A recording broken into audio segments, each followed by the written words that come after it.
Me diz uma coisa, você já passou pela situação de ter uma prova, um trabalho para entregar e está com zero vontade de estudar? Então você precisa ouvir esse episódio. Primeira jornada.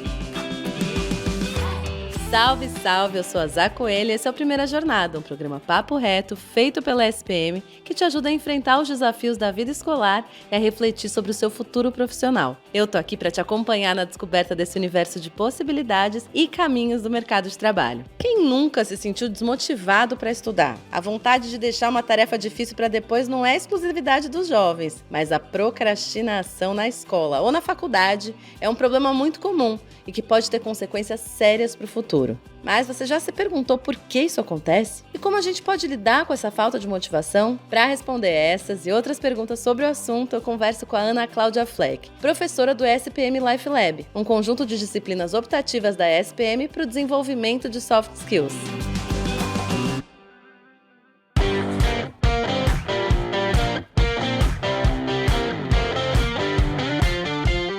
Seja muito bem-vindo à Primeira Jornada, Ana. Obrigada, Zá. Um prazer estar aqui, podendo conversar com vocês. Mais um papo que a gente vai bater agora falando sobre motivação para estudar, né? Esse é um tema tão complexo. Conta pra gente, assim, de início, Ana, por que você acha que algumas pessoas não se sentem motivadas a estudar? Tem algum fator principal para essa falta de motivação? O que você pode começar falando pra gente? Zá, a motivação é um tema que instiga as pessoas há muito tempo, né? A gente fala em motivação para estudar, mas na verdade a gente tem que pensar na motivação como uma energia propulsora interna que está relacionada a todas as coisas que a gente faz na vida, né? Estudar é só mais uma delas. Então, quando a gente vai fazer uma atividade física, quando a gente vai estudar, ou quando a gente tem, daqui a pouco vai fazer um concurso, ou mesmo um vestibular, quando a gente vai organizar um evento, tudo exige uma energia interna, que é hoje a forma como a motivação tem sido vista, como essa propulsão interna, essa energia interna que nos move. Motivação vem de motivos, mover-se. Tá? Então, a grande questão que a gente vê hoje na literatura é que a motivação, ela não é mais, como se pensava, regulada somente por fatores externos, que a gente pensava antes que a gente bastava estimular as pessoas, recompensá-las, que elas se motivariam. Porque essa energia, muitas vezes, ela precisa ser impulsionada por fatores intrínsecos, como a gente chama, né? Então, o estudo, muitas vezes, é algo que não é visto em algum momento da vida ou não é percebido como aquela questão mais relevante naquele momento para o estudante. Para aquele jovem ou para aquele estudante, não é aquilo que ele gostaria de estar dedicando a sua energia naquele momento, entende? E todos nós somos assim. Eu já estou aqui, né, na meia-idade. Muitas vezes a gente se depara com situações do trabalho, da vida ou mesmo do estudo que a gente não gostaria de se envolver e se engajar naquele momento com energia. E aí a gente procrastina, a gente não faz. Então, realmente a motivação para a gente começar, a gente tem que entender como essa força, né, de vontade interna e uma mudança de hábito. Eu gostaria muito de falar hoje aqui sobre a construção de hábitos para desenvolver a motivação. Acho que daqui a pouco a gente pode trazer um pouquinho nesse sentido. Mas sim, motivação é desafiador para tudo, seja por uma dieta, para uma restrição alimentar, né? Para alguma mudança de algum hábito que a gente precise fazer na nossa vida. Então, não é fácil a gente se motivar, né? E se engajar sempre com as coisas. É muito legal, Ana, você trazer, inclusive, esse ponto para toda a nossa vida, né? A gente está falando aqui sobre estudos e tal, mas a motivação, ela reside no nosso dia a dia, né? Em todas as coisas que a gente decide fazer, essa coisa do movimento. Desde se levantar da cama de manhã, né, para se arrumar, né, para ter a higiene, a organização da rotina, tudo isso exige essa energia interna, essa propulsão. E muitas vezes, sem falar em situações, às vezes, que a gente está mais propenso, por exemplo, a uma dificuldade, né, a uma crise, alguma situação mais difícil na vida, isso tudo interfere na nossa motivação, porque nós somos inteiros, né, a gente vai poder falar hoje um pouquinho sobre isso também. Então, se a gente não estiver emocionalmente bem, não encontrar sentido, é muito mais difícil a gente se motivar. O fator emocional, como você trouxe, né? Até comentar, você já trouxe aqui. O fator emocional é um ponto bem chave dessa motivação, né, Ana? Que a gente tem que tomar cuidado, prestar atenção. Até um ponto que eu ia te perguntar: como é que a gente identifica a causa da nossa desmotivação para poder combater esse problema diretamente? Assim, como você daria dicas de identificação dessa causa? Isso. Em relação aos estudos, né, acho que a gente focando um pouquinho mais, a gente inicialmente tem que pensar em qual é o propósito daquilo que o adolescente, ou estudante, ou o jovem adulto está fazendo, né? Então, se ele entra na faculdade, ou se ele está se preparando para um vestibular, por exemplo, ele tem que entender que aquela fase, aquele momento, né, no ciclo de vida do adolescente, desde a infância, né? Mas no adolescente, no início da vida adulta, é um momento em que uma das etapas fundamentais é o estudo. Né? Aqui a gente está falando, felizmente, de uma condição socioeconômico-cultural que pode estudar, porque, obviamente, a gente tem que fazer esse recorte, né, Zá? Então, neste momento, nós estamos falando com estudantes que podem e são privilegiados, beneficiados pelas suas famílias, a dedicarem-se, né, na construção de seu futuro. E o estudo é parte fundamental de um projeto de formação de identidade. Né? Então, mesmo que eu não goste tanto das exatas, ou que eu não goste de linguagem, ou que eu não goste de biologia, se eu vou fazer um vestibular e eu preciso dar conta disso, eu tenho que entender que existe um propósito maior.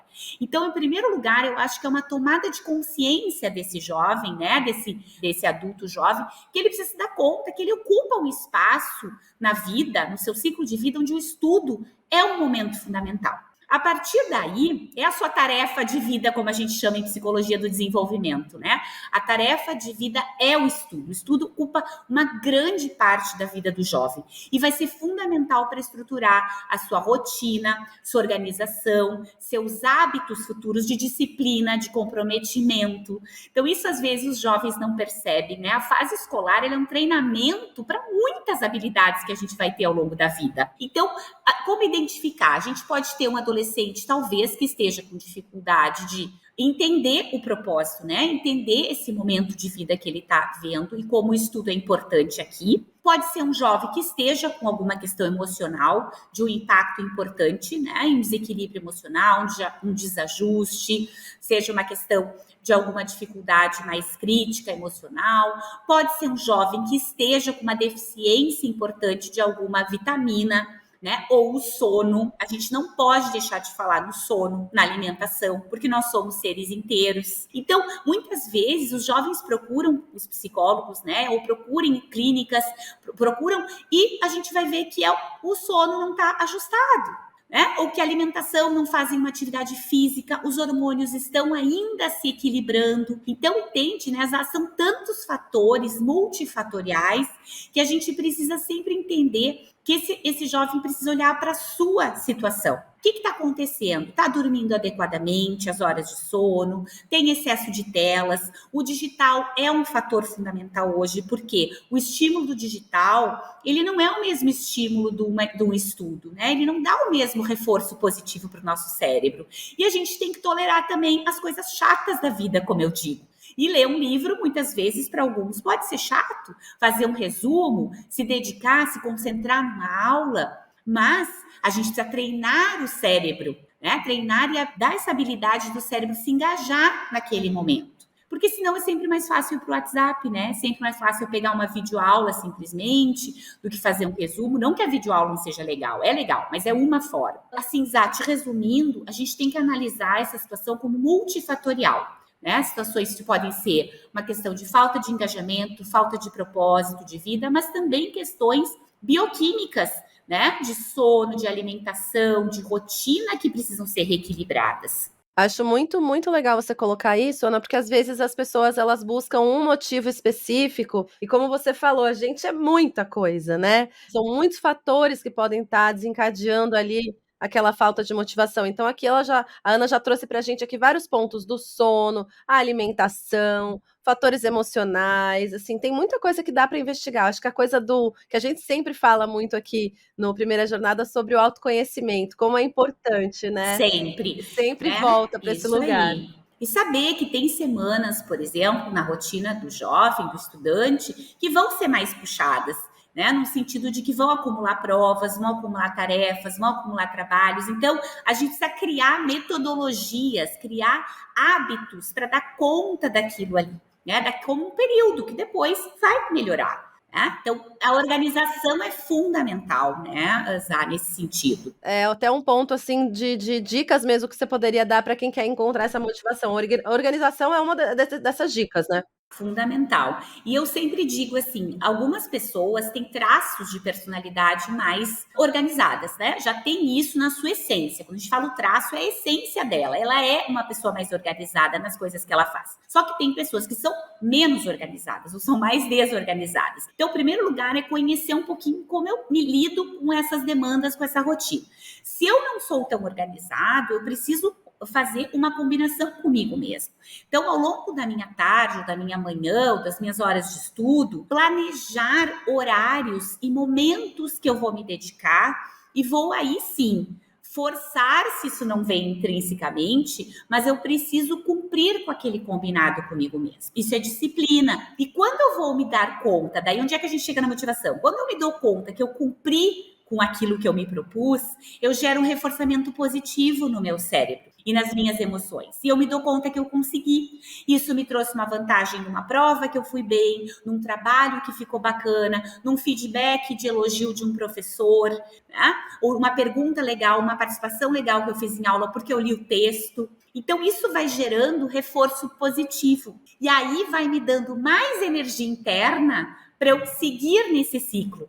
Mas a gente tem que dar o primeiro passo. Isso não vem sozinho. O primeiro dia vai ser mais difícil, no segundo, na primeira semana. Mas como eu falei da academia, né, ou da dieta, de uma questão alimentar ou de um exercício físico, no início é muito difícil ir fazer o exercício físico, fazer uma atividade física, né? Para a gente ter aquela disciplina, motivação interna. Mas quando a gente vai vendo os benefícios, a gente vai se condicionando e vai aprendendo que tem vantagens. Isso reforça a nossa motivação interna. Muito legal, Ana. Inclusive no ponto da autoestima também, né? Essa coisa de você sentir que o teu esforço gerou um resultado bom para você mesmo. Isso é uma coisa muito... Exatamente. Muito... Isso vai se dando a sensação de valor, de bem-estar, estimula a serotonina. Inclusive, bioquimicamente, isso vai reforçando as nossas conexões, né? Vai reforçando as nossas questões até de neurais, cerebrais nos estímulos que a gente tem. Muito legal, Ana. A gente vai dar uma pausinha agora na nossa conversa, mas a gente volta já. Na ESPM, a inovação não é apenas um diferencial, é uma exigência. Um lugar onde celebramos o inusitado. Aqui, o aprendizado vai além da sala de aula. Vivemos experiências internacionais e aprimoramos habilidades além do tradicional. Criamos networking de verdade, sendo referência na produção de conhecimento. Juntos, vamos liderar o futuro, seja ele qual for. E aí, vem com a gente? ESPM, o inusitado em constante movimento.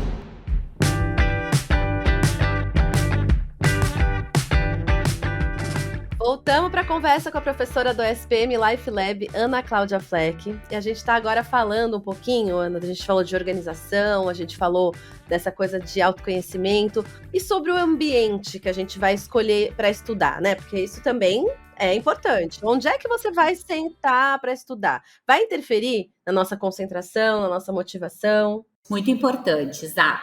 Inclusive, durante a pandemia, eu participei de várias palestras em escolas, lives, né? Onde as escolas começaram a perguntar muito sobre isso, porque naquele contexto da pandemia, o estudo, o lazer, o trabalho, tudo veio para dentro de casa, como eu disse, tudo junto, misturado, né? Aquela loucura toda que a gente viveu. E por isso a disciplina é fundamental. Então, ter um local onde o meu cérebro, né, sabe que vai ser o local de estudo, ajuda a preparar, né, a minha energia interna para me dedicar para aquele momento. E não só o local, o horário, porque nós também temos diferença, por exemplo, em relação à sensação de cansaço, de sono. Muitas vezes o estudante que vem no ensino médio lá tem aula, às vezes, durante todo o dia, período integral. Que ele chega à noite, ele chega muito cansado. Existe uma exaustão que é uma exaustão de fato para o estudante que passou o dia em aula. Então, será que vai render aquele momento? né? Qual seria o melhor lugar, o melhor horário? Se está escuro, é de dia, é de manhã, é à tarde? A gente precisa se conhecer. Mas por que o ambiente é importante? Porque quando eu crio um espaço, seja minha bancada de estudo no meu quarto, no meu trabalho, né, na minha escrivaninha ali de estudo, eu aprendo que naquele momento vai ser o momento que o meu cérebro está preparado para isso. E eu tiro um pouco os estímulos externos. Isso é fundamental. A gente tem que criar um compromisso conosco também de largar o celular, de fechar notificações, né?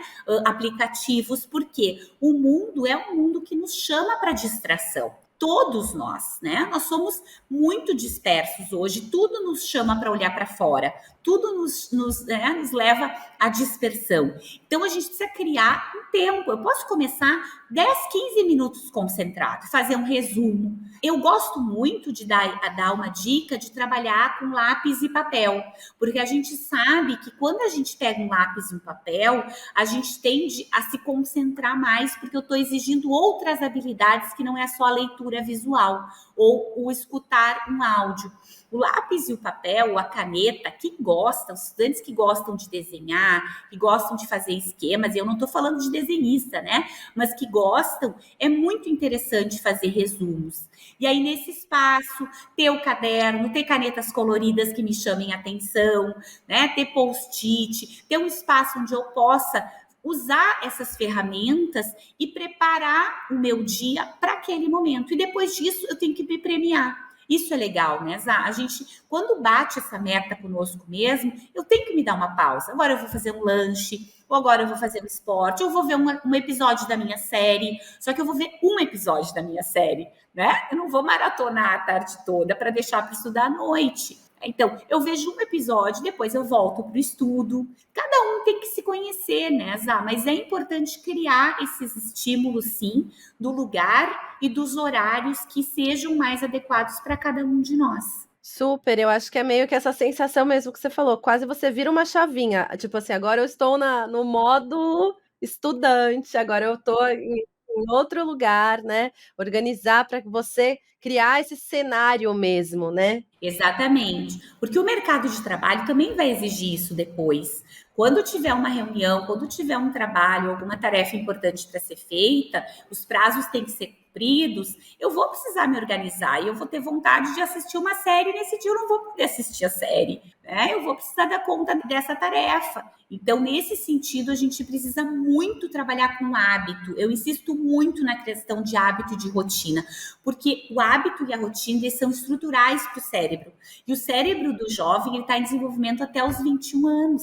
Né? O lobo pré-frontal, que é essa área da frente do cérebro, ele se desenvolve até 21 ou 22 anos, que é a tomada de decisão. Então, o jovem não consegue tomar as decisões adequadamente sozinhos. Ele precisa ter um auxílio, né? Ele precisa ter, e criando esse hábito e esse comprometimento. Ótimo, acho que facilita para você que está ouvindo a gente, né? Criar esses momentos, vai ficar mais fácil para você entender e saber o horário de fazer aquilo e conseguir absorver o máximo possível daquele momento, né? E Ana, você falou um pouquinho sobre o lápis e papel, acho muito legal, acho que é uma dica super interessante, né? Porque a gente está muito acostumado a largar tudo que tem a ver com isso. Mas e pensando nas outras formas, né? Alternativas de aprender, que vão além dos livros, do papel e tal. Você acha que é uma maneira também de motivar quem está vivendo hoje, né? Sim, com certeza. Eu sempre digo, lápis e papel fazem sentido se aquilo, né, for significativo para aquele indivíduo, né? Para mim faz sentido, agora talvez para o outro não. Mas, por exemplo, assim, uma questão interessante que eu vejo de estudantes, por exemplo, que gostam de ter contato social, fazer até videochamadas com amigos para estudar. Né? Então, isso na pandemia eu via, por exemplo, a minha filha. Às vezes eles estudavam fazendo uma videochamada. Então, cada um falava um pouco do que tinha entendido do conteúdo, tinham feito anotações diferentes nos cadernos, no material. E aí, a própria conversa é uma forma de estudar e motiva muitas vezes, porque a gente faz um encontro com outras pessoas. Só que, claro, de novo, a disciplina da gente entender que a gente precisa dedicar aquele momento para o estudo. Daqui a pouco virou uma conversa de amigos, vamos voltar para estudar. Né? Não precisamos ser rígidos, mas a gente tem que ter esse autocontrole. Então, conversa, videochamadas, Às vezes também, eu gosto muito, hoje a gente tem muita produção de conteúdo bacana em YouTube, tutoriais de várias matérias, de várias disciplinas, né? Então, a videoaula eu acho que ela é muito didática também, acho que ajuda bastante, né? O livro, o resumo, o esquema. Eu acho que, na verdade, todos os recursos são bem-vindos.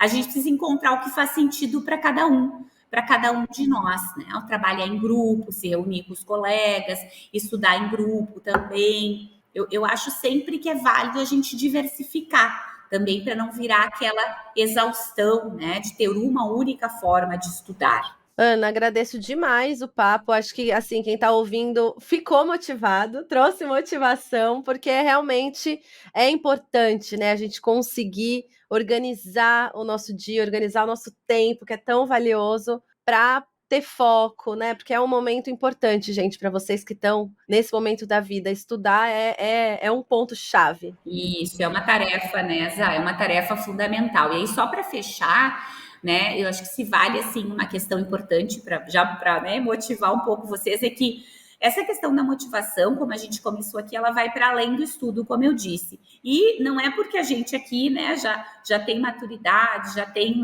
uma jornada, né, de trabalho, de carreira há mais tempo, que a gente também não se debruça sobre essas questões. A gente também se desmotiva, né? A gente também tem dias que é mais lento, que é mais devagar, a gente procrastina, muitas vezes deixa as coisas para fazer depois, eu brinco, joga no risco, né? E às vezes, sim, isso faz parte, isso é humano, mas a gente precisa entender e achar os equilíbrios disso para não prejudicar outras áreas da nossa vida. Porque acho que isso é um fator fundamental, Zá, quando tu falavas ali no início sobre controle emocional, equilíbrio, né, saúde emocional, é importante a gente lembrar que muitas vezes a desorganização, a falta de motivação no estudo, elas também vão gerar outras dificuldades em outras áreas da vida. E aí a gente vai ter outros problemas. Pode gerar dificuldades familiares, crises com os pais, né? Mais brigas, mais conflitos. Ou a gente pode até perder oportunidades daqui um pouco de sair no final de semana, participar de uma festa, de uma viagem, porque a gente ficou com conteúdo acumulado. Então, é nesse sentido da gente se dar conta que tem que equilibrar para que o estudo não seja algo ruim, muito pelo contrário, né? Para que a gente busque prazer nisso e consiga equilibrar todos os pratos da vida, né? Sem deixar também de lado o lazer, a festa, a balada, o namorar, né? O sair, as séries, o esporte, porque na vida a gente precisa desse equilíbrio também, né? A gente sabe que isso vai trazer a satisfação e o bem-estar para o indivíduo. Eu acho que isso é importante, né? Muito legal, Ana. Te agradeço muito. E a palavra aí, gente, equilíbrio, né? A gente tem muitos pratinhos para equilibrar a vida toda. E se a gente conseguir ter essa tranquilidade, né, de conseguir equilibrar, vai ser melhor pra gente, no final das contas, né? A gente vai conseguir aproveitar a vida muito mais. E para quem convive com a gente também, né? Exatamente, para todo mundo que tá em volta. Isso aí. Ana, te agradeço muito pelo papo, foi super esclarecedor e motivador também. Obrigada, viu? Obrigada, um abraço para vocês.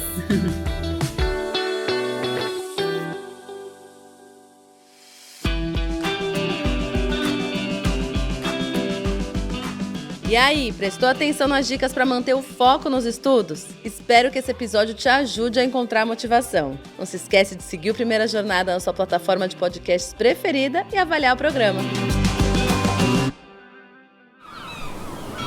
Este podcast foi editado pela Maremoto.